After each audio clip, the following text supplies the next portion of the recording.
Hello, everybody. Welcome back to the Quiet Leadership Lab. Thanks for tuning into my space. You could be anywhere else, but you are here, and I do not take that lightly at all. My name is Shirley Brooks. I am a mom, a wife, and quiet leader who is also an author, a future of work strategist, I like to call myself. I am a fractional COO, coach, and business advisor who founded YSWS Growth Firm. And if you are joining me for the first time, I work with quiet, discerning leaders, especially women in corporate environments or as entrepreneurs who are often carrying more than their title, pay, or visibility reflects. And this space is for the woman who is steady, thoughtful, preventative, and highly competent, but who is tired of being misread because her best work does not always look loud. But if you've been here before, you also know that I love to use a tool because I don't know. I wanted to be a teacher when I was growing up. I guess that's why I like to do the slides. I don't know. Anyway, but I really do like you to have something to reference when we talk. But before we get into those slides, I'm going to give you a quick story that leads into what we're going to be talking about today. There was a season in my corporate career when I feel like something was changing, even before I had the language for it, honestly. I was performing well. I didn't have any derogatory things on my record or anything like that. My reviews were strong. I knew my accounts. I knew my clients. I knew where the operational mess, you could say, lived, where the risks were hiding, what would break if the wrong promise got made, and how much behind the scenes coordination it took to keep things stable. But because I knew so much and carried so much, I had become very valuable. I didn't know this then. I know it now looking back on it. And at that point, that is when I also became expensive. And that is the part people do not always say out loud at first. You just start feeling it in the air. And what can you see it when you go up for promotions? Don't move the same way. Leadership changes happen, and newer people do not fully understand what you carry. The way people talk about you gets flatter, less specific, less anchored in value. And once your excellence becomes expected, your compensation can start sounding louder to other people than your contribution. So, what made that season especially disorienting is that nothing about my actual value had gone down. If anything, I had more judgment, more pattern recognition, and more context than I had before. But because so much of my work was preventative, relational, and integrative, it did not always read as visible leadership to the people making decisions. And that is one version of what I call the cost ceiling. And there is another version too. The version where people who are, how do I describe it? It's the version where people are not saying you cost too much, but they're looking at your work so casually, so incompletely, that the story becomes, I'm not even sure what she really does. If you're a quiet leader, either version can hit you hard because both versions distort your value. So, with that, I want to move into today's pod lesson. Give me a second to switch things up. All right. Hopefully, you can see everything nice and clear here. Hold on. This would be a better look. Okay. Better look. Here we go. So, like I said, today we're talking about the cost ceiling. And that basically is when your only liability is cost or invisibility. You could think about it as when your value is obvious, but your cost or invisibility becomes the story people tell about you, including yourself sometimes. This episode is for the quiet leader who is starting to realize that the problem may not be a lack of value. The problem may be the way your value is being interpreted, measured, or quietly missed in the environment that you're in. If you have ever gotten ready for a review, a promotion conversation, a resume update, or an interview and found yourself struggling to explain what you actually do, this conversation is for you. So let's dig in deeper into the cost ceiling. So what is the cost ceiling actually? The cost ceiling is the point where your value is real, but the story people start telling about you is either that you cost too much or that they cannot fully see what you do. And those may sound like two different problems, but they are usually part of the same distortion. Sometimes it shows up as too expensive. So your contribution is real, but because your work is preventative, hard to quantify, or woven into how everything functions, people start noticing your compensation more than they notice the value itself. Other times it shows up as too invisible. Your work is so integrated into smooth outcomes that people start acting like things just happen and then quietly start wondering what you actually do. Different language, same pattern. And that language we tend to hear as quiet leaders shows up in corporate and it shows up in the self-employed world. I experienced both. And this is actually not how people say it at first to your face anyway. It shows up in side comments, hesitation, shifting energy, or questions that suddenly make you realize the room is not seeing your work clearly. In corporate, it can sound like she's very good, but she makes a lot. I'm not sure that she's strategic enough. What actually does she own? She handles a lot, but can we justify the cost? And in entrepreneurship, it can sound like, couldn't a cheaper VA do this? Do we really need someone at this level? Is this strategy or just support? Things are smooth now, so maybe the role is smaller. Or I would say what makes this so disorienting is that you're carrying a lot. Know how much judgment, context, and stabilization your role actually requires, but the language coming back to you makes it sound smaller, flatter, or easier to replace than it really is. And this is painful. I know it was for me, at least. So how does quiet leadership end up hiding in successful outcomes? Well, part of what makes this so painful is that quiet leadership is often, it disappears inside of successful outcomes. And if the fire never starts, just think about it. Nobody's going to log the save. And if the tension gets eased before it becomes conflict, people remember the things stayed calm, but not always who helped hold them there. And if the process works, people enjoy the smoothness without thinking much about what made it less fragile. Not about how much time it took you, how much of your effort, and the strategy, and I want you to put in quotation marks in all caps, strategy that went into it. And that is part of the trap. A lot of quiet leadership lives in prevention, judgment, integration, and what I would call a visibility gap. And that's simply put, people remember loud output more easily than quiet protection. That looks like you seeing the issue earlier. You made a call that protected the work. You held context across people, priorities, and moving parts. But because the result looks smooth, your contribution can get absorbed into the background. And that is why the cost ceiling hurts. Not because you are low value, but because the value that you create is easy for other people to benefit from without fully seeing. So next, I'm going to ask you a question that I really want you to sit with, because you may or may not have asked yourself this before. So I want you to think about this question that I think will bring a lot of clarity for you when you do actually ask it and think about it. If you left tomorrow, what breaks? What breaks if you leave? It's not what gets a little slower. It's not what becomes slightly inconvenient. What actually breaks?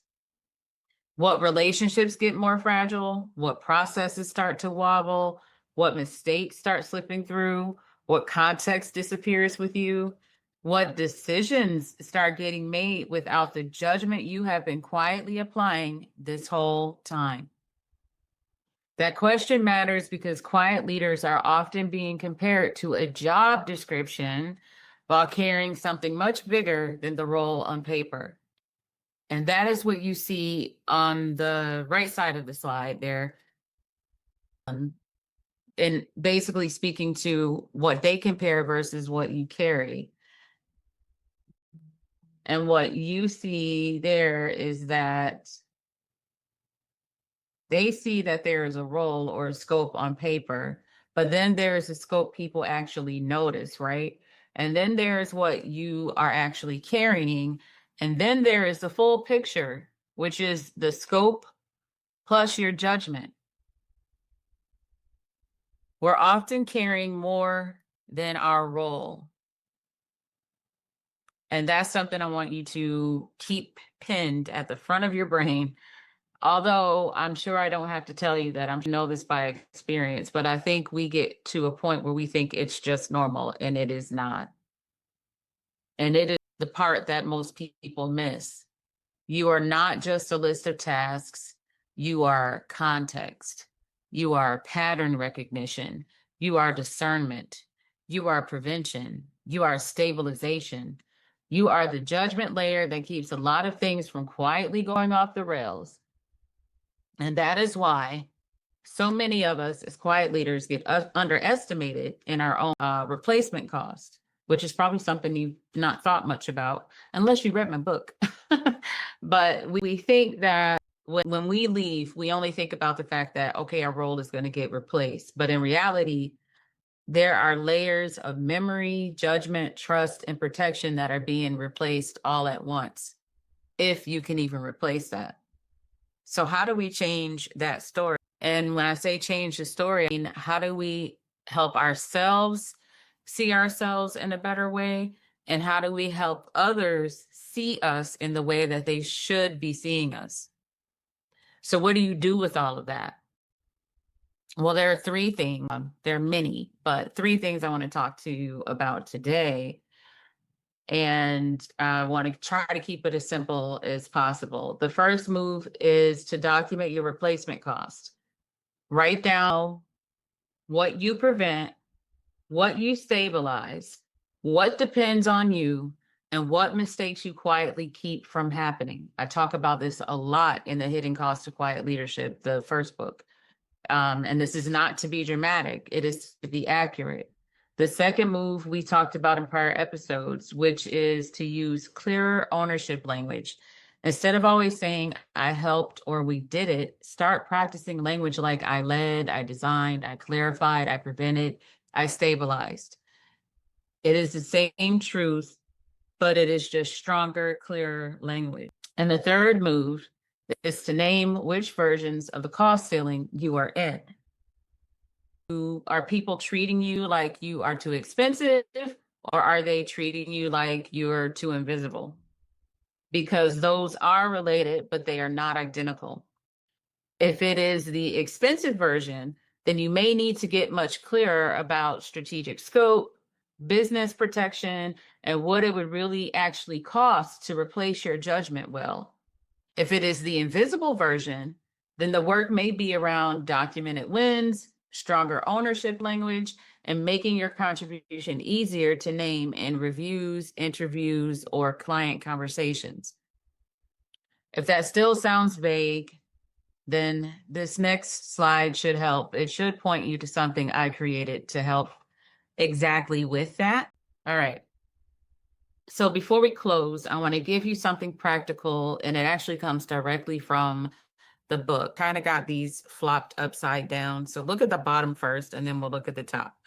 But look, if you are looking, I always do a tool. If you're listening, like I always tell you, you can actually look in the show notes and get the link to this free tool that is aligned with today's pod lesson.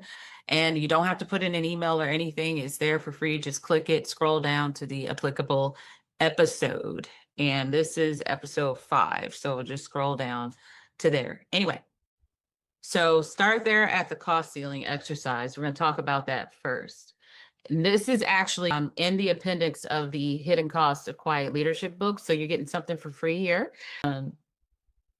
And In that book is a 5-part discernment integration diagnostic that you use when you are trying to understand your full situation so that you can be prepared to advocate for change or deciding whether you're going to stay where you are or leave, or you can use it as a part of coaching someone through these patterns.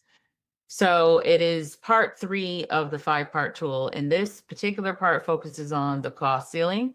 And I want to walk you through that part of it here because sometimes quiet leaders do not need one more theory, right? We need something that can help us actually have a sharper mirror and image of what is going on.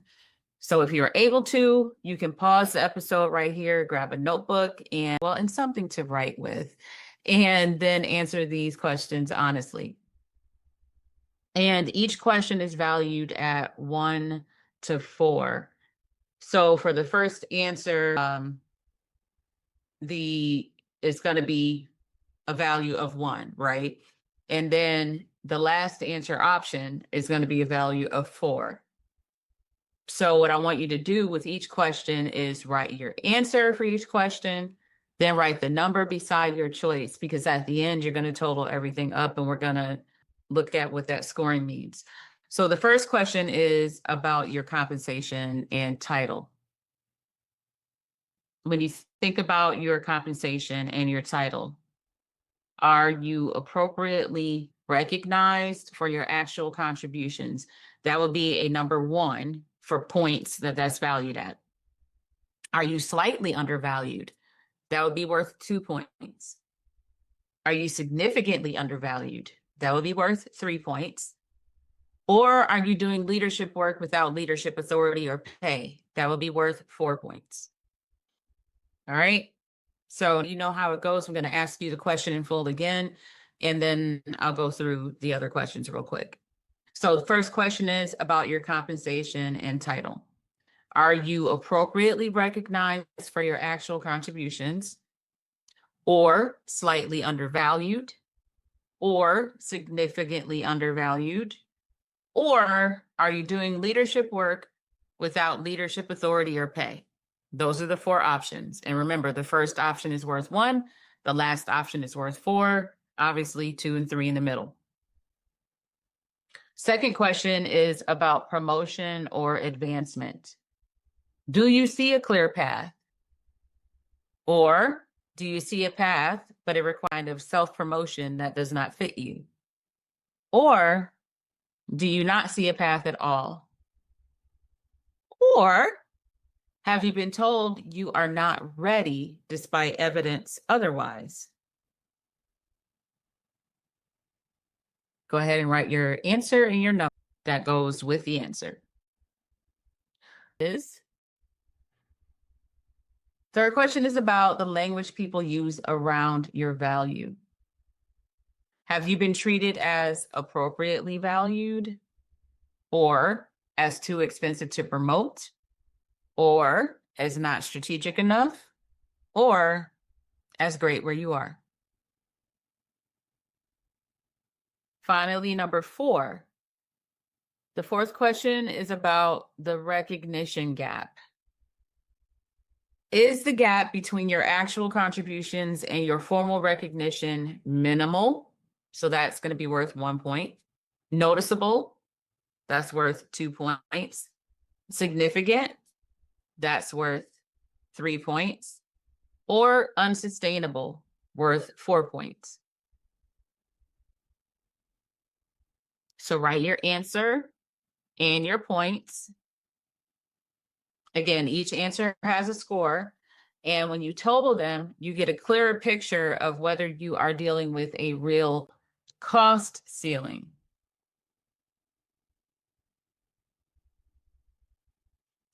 So now that you've taken this time to basically assess whether your environment is starting to cap your value instead of recognize it, let's talk about what the scores would mean. Points. You're tallying up all the answers that you gave. So if you have between 4 and 6, there may not be a ceiling right now. If your score is between 7 and 10, you might be approaching the cost ceiling. And if your score is between 11 and 16, there is a good chance you have already hit the ceiling. And I want to say this gently.